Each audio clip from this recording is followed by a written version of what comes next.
Do you guys like my fancy pants? I'm about to go bowling, but I wanted to film this before we go. Hello everybody, it's Bethany from Beth and Books and welcome back to this book nook. Let's lower you down, be on the same page. I have tried to film this video so many times now, and this is my third time. I keep having sound issues ever since I broke my phone when I've sat down to record a decent length of time. Like, I don't know, issues, but third time's the charm. Hopefully we can do it. As you've seen by the title, I'm challenging myself to do something a little bit different with this reading wrap up. I have 19 books over here and I'm going to challenge myself to wrap them all up in under 19 minutes. Forgive me if I rush, if it seems rushed. I'm trying to challenge myself to keep this concise because I have a really bad habit of rambling. So I'll throw out the star rating and give you my thoughts. I'll make sure to link all my Goodreads links down below, and I promise I will be up to date with my reviews. So if you want a more in-depth review and any trigger warnings, they will be down below as well in those Goodreads reviews, just in case I don't remember them all, because some of these books I read a long time ago. All right though, we're going to start. So 19 books, here we go. Book one, I read Robin Hobb's Assassin's Apprentice, which is book one in the Farseer trilogy. I really loved this for a fantasy novel. I thought it was quite a cool magic system.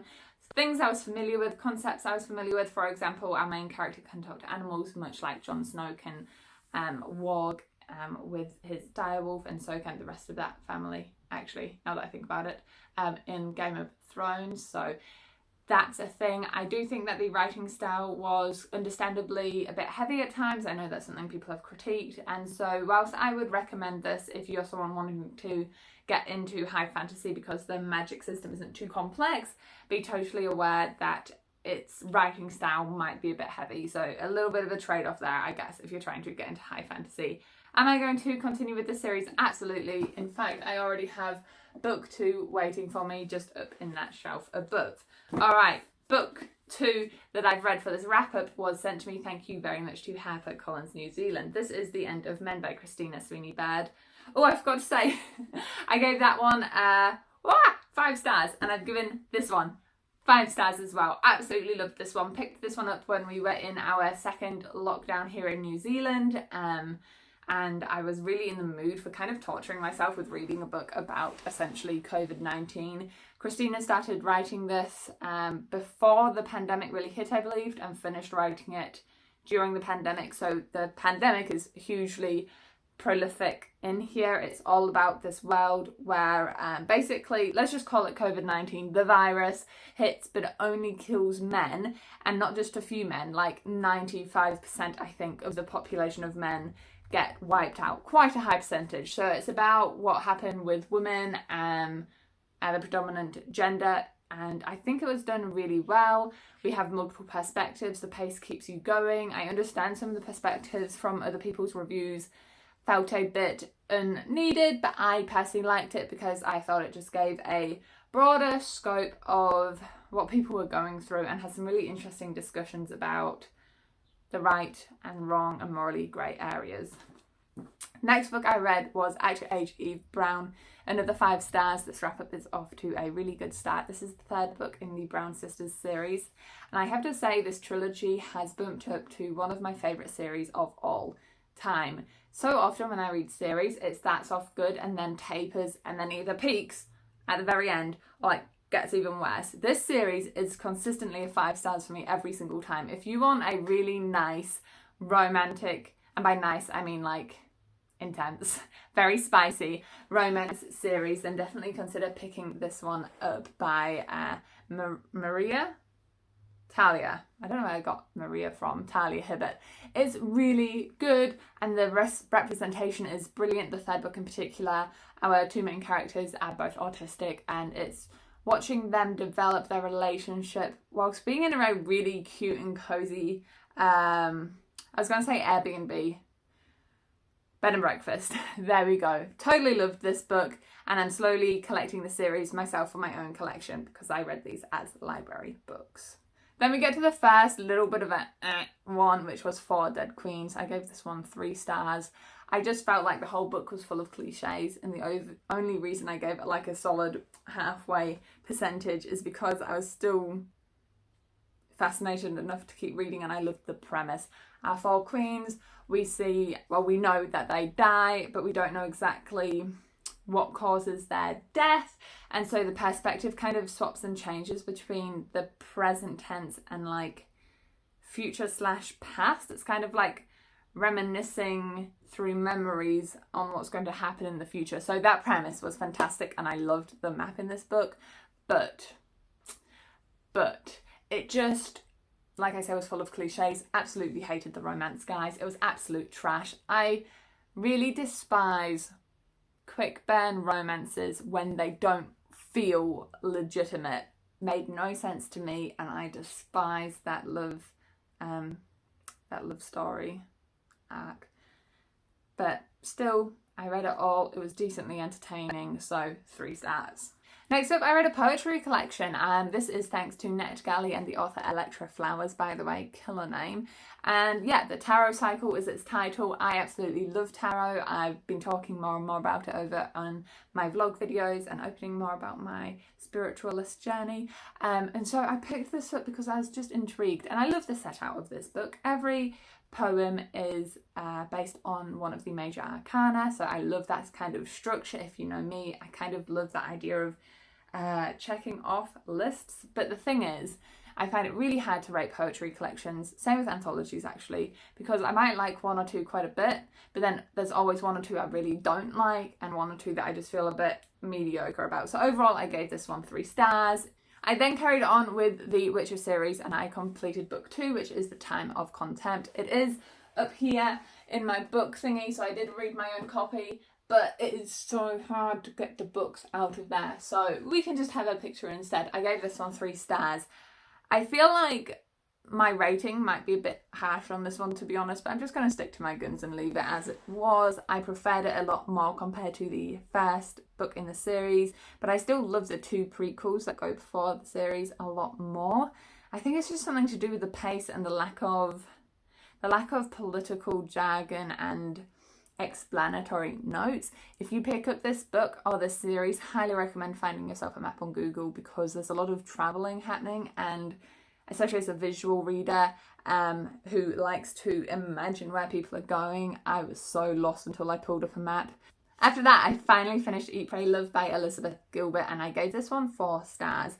I was reading this one ages ago, and I read the first 2 sections, there's 3 sections, and then put it down and didn't pick it up for about a month. It's not because it was bad, but because this is a super mood read, in my opinion. It's autobiographical. We follow Gilbert going through her journey of basically getting over a horrific divorce and finally doing things just for herself, not for anyone else. And the first section, my favourite by far, she's in Italy. I love it. The atmosphere in that section is brilliant. Then the second section where she's in India, it just didn't feel as interesting.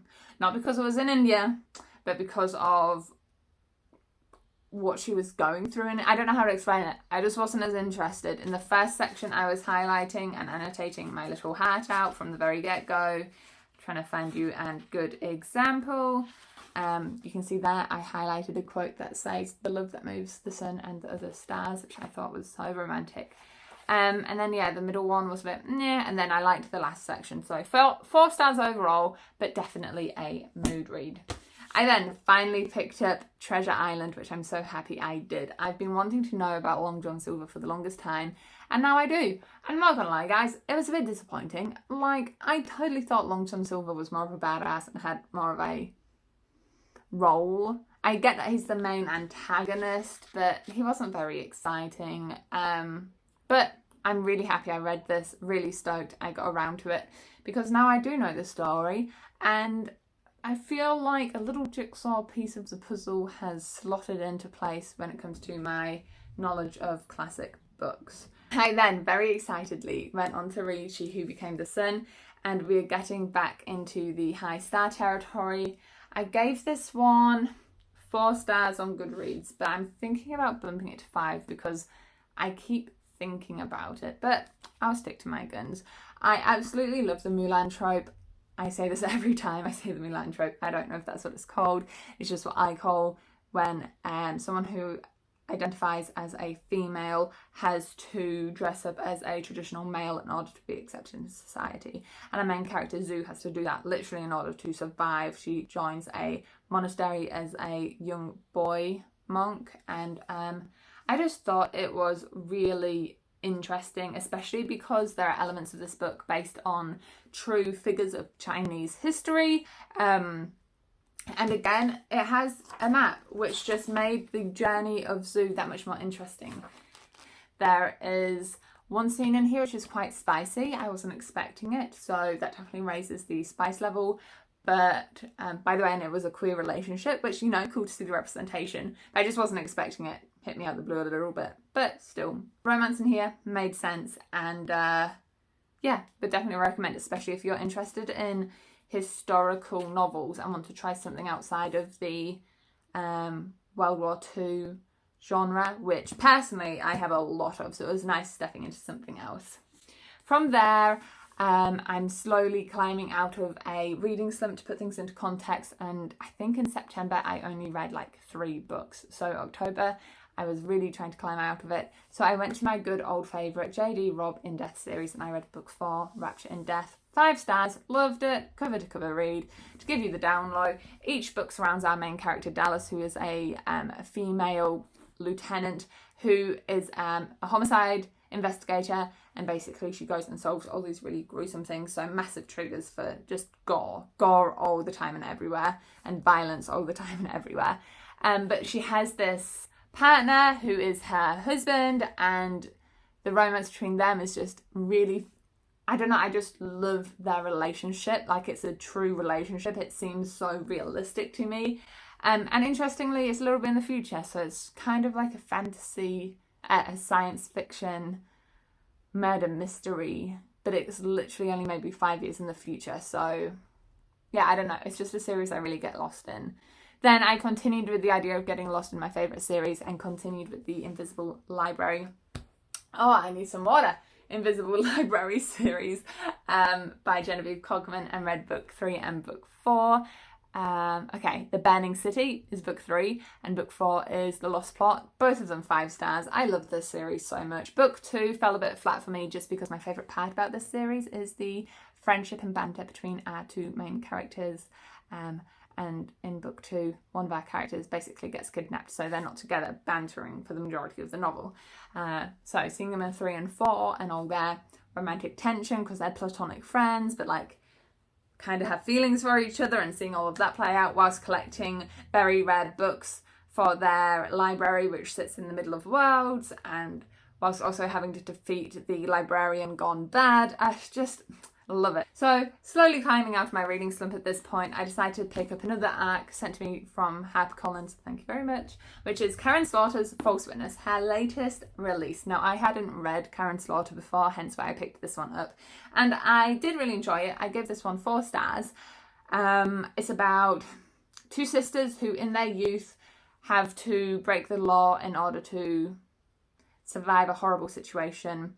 And then they grow up, kind of move on, forget about it, although it has massive trauma and consequences for the 2 sisters, until one person realises what the girls did and is basically blackmailing them and holding it above their heads.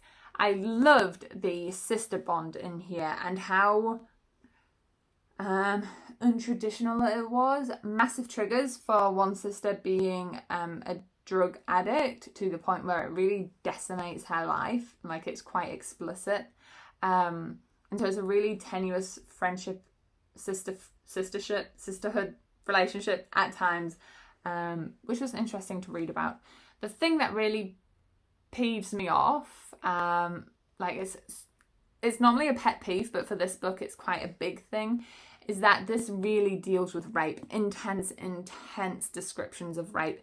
And there's no allusion to that in the blurb, and in the very first pages, it launches into it. The first chapter, and I don't think this is a spoiler because it's within literally like the first 10 pages, pedophilia, I always struggle to say that word, pedophilia, and rape, and child molestation, and not just alluding to it.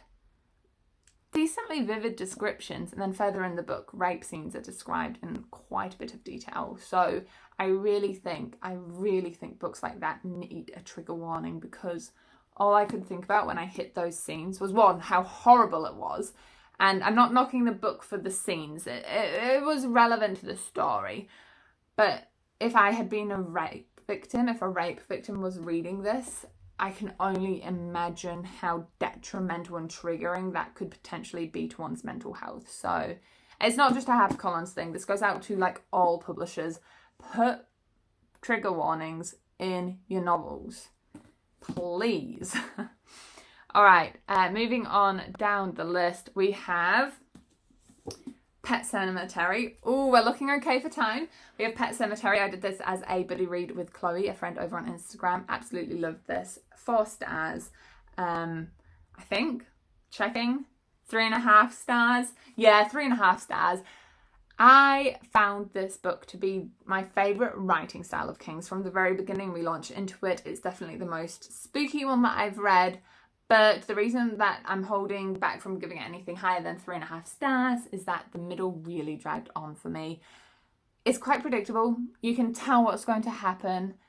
And whilst that wasn't necessarily a bad thing, because it made sense that that was what was going to happen, you were waiting the whole middle portion of this book for said ending to occur, and then it does. And because you've been waiting for it for so long, it's just a bit anticlimactic, to be honest. I really liked the ending. I was happy with how it happened, but my reading experience of it just left me a little bit underwhelmed. Whereas King's other novel, Green Mile, although it was a bit harder to read, I think is a bit more memorable in terms of wow factor. All right, we're almost there. Okay, the next books I read you have seen in a recent What the Hype video where I looked at Sally Rooney. Now, I won't say too much because everything is really broken down into detail in that video, which I'll leave linked for you. In the order that I read them, Conversations with Friends, I gave 3.5 stars. 3.5 stars, I believe. Oh gosh. Goodreads, can you please do half stars? It was alright. My first novel of hers, made sense, found it really interesting. Her writing style doesn't include quotation marks around the dialogue, so sometimes the dialogue and the narration merged together, which was a bit confusing but also kind of unique. Then read Normal People, my favourite one out of all of them, 4.5 stars. Possibly, I think, to do with the fact that the teenagers their story starts when they're a little bit younger, which I found interesting. Maybe because I'm like, read a decent amount of young adult. I don't know. My favourite one out of them all. By the time I got to Conversations with Friends, I was just over Sally Rooney, to be honest. Long story short, guys, if you're wondering, I don't think Sally Rooney is worth the hype. I know, the drama, the tea. It's just that if I had read each of these maybe 2 years apart from each other whenever they were released, I might have liked them better. But reading them one after the other, it felt like I was reading the same book, especially with these two. Now, I understand that there's different, what's what I'm looking for here? Motives and underlying ideas, but all of them deal with the same thing. A group of people going through relationship turmoil, cheating on each other, having affairs, just general complications. And for me, reading them back to back had a negative effect overall. So my reading experience wasn't the greatest. I was very happy when I finished this one. So this one, my biggest critique is that there's these emails and they felt, how did I describe it in the video? They felt clunky. They felt a bit heavy. They felt like they would have been better taken out and explored as a collection of essays. And once I started thinking of them like essays, it made it easier to read and I got more interested in it. But yeah, overall, read these 3 and I was very happy to move on to the last book of this wrap-up video, which is The Da Vinci Code, Angels and Demons by Dan Brown. This is the illustrated edition, and by crikey, I love this. I absolutely loved it. Full on 5 stars. Absolutely enjoyed the heckaroonie out of all of the pictures, especially because it's set in Italy, so there was heaps of gorgeous art photos, chapel photos, and it was really interesting because it dealt with the Illuminati, which I thought was just made for a good novel. The only thing I'll critique about this is that the only person of colour is the terrorist, and that just doesn't sit right. He doesn't go into detail about the fact that he's Arabic, the terrorist, but like the terrorist is being ruled by a white person, so yeah, it just didn't sit right. But also there's this idea that the main female character needed to be saved by our main male character, when really it didn't add anything to plot. We didn't need that saviour, knight in shining armour trope. But the rest of the book I really, really enjoyed. So that's my wrap up. Overall, a decent few books, a few books that were just a little bit meh, and honestly, I'm pretty happy. I'm totally out of my reading slump at this point in time, and I'm having a lot of fun currently reading Like a Famous Person, the video out soon. If you want to try figure out who, head on over to my Instagram, where I've been dropping hints and imitating famous persons' Instagram photos. Anywho, thank you so much for making it to the end of this video. I'll see you all in the next one. Bye!